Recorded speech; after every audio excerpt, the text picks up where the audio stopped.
Hello, పండగ టిఫిన్లు చేశారండి మీరు?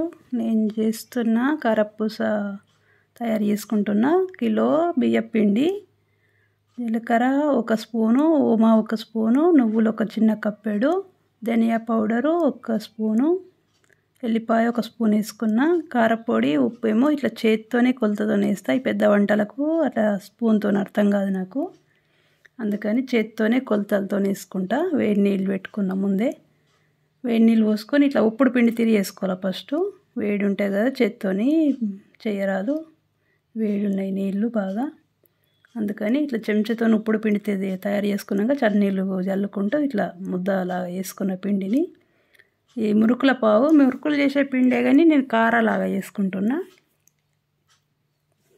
ఇట్లా చేత్తో ఉల్లే తిరిగేస్తే డైరెక్ట్ అవి ఇట్లా మంచిగా లోపలికి పోతుంది, లేకుంటే ఇట్లా ఒక్కసారి వత్తితే అది కింద గ్యాప్ వస్తాయి. అందుకని కొంచెం కొంచెం ఇట్లా ఉల్లే తిరిగేసి ఇట్లా పెట్టాలా పిండిని లోపలికి. ఇట్లా నిండుగా పెట్టుకున్నాక అది తిప్పేది, దీంతో తొందరగా అయితే ఇట్లా గ్యాపులు ఉంటే మనం కొంచెం ఫస్ట్ తింపేసుకుంటే ఆ గ్యాపులన్నీ కవర్ అయ్యి అట్లా మంచిగా వెళ్తుంది. రెడీ పెట్టుకోవాలి ఫస్ట్ మనం పావుని. ఇట్లా చెంచది ముందటోళ్ళు డైరెక్ట్ వేస్తుండే, కాకపోతే నేను ఇట్లా చెంచా మీద చిన్న చిన్నగా బిళ్ళలుగా వస్తాయి, ఇట్లా పువ్వుల్లాగా వస్తాయి చూడండి. మనకు వేస్ట్ కావు, ఇట్లా చిన్న చిన్నగా ఎవరిది వాళ్ళు తీసుకొని తినేటట్లా వేసుకోవాలా. ఒక పెద్దది వెడల్పు పాటి చెంచా పెట్టుకొని దాని మీద ఇట్లా బిళ్ళల్లాగా వేసుకోవాలా.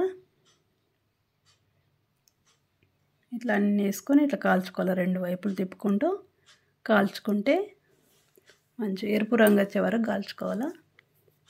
ఇట్లా దానికే చూడు ఎలా వెళ్తున్నాయి, బాగుంటాయి. ఇట్లా అది పెద్దది ఒకటే వేసుకుంటాము, మళ్ళీ చేసేటప్పుడు ఏం కష్టమవుతుంది. ఆయిల్ దాన్ని వేడి అనేది మన చేతికి తాకి చక్కగా దాన్ని వేస్తున్నది ఇంకా చూడలేము మనం, కళ్ళు అది పొగ వస్తుంది కంట్లకు. ఇట్లా అయితే కొంచెం ఈజీ ప్రాసెస్ ఇది.